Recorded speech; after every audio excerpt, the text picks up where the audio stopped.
নতুন টি-20 কিং হলেন বাবর আজম। পুরুষদের টি-20 আন্তর্জাতিক ক্রিকেটে সর্বোচ্চ রান সংগ্রাহক হিসেবে ইতিহাস গড়েছেন পাকিস্তানের তারকা ব্যাটার বাবর আজম। তিনি পেছনে ফেলেছেন ভারতের রোহিত শর্মাকে।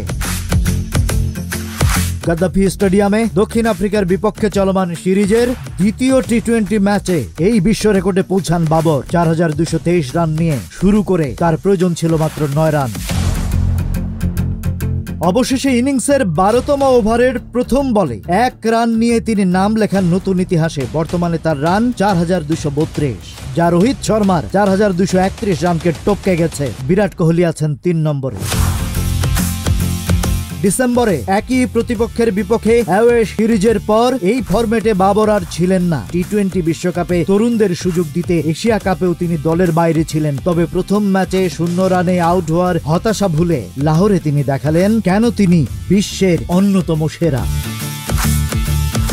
Rajib Raihan, news flash 71।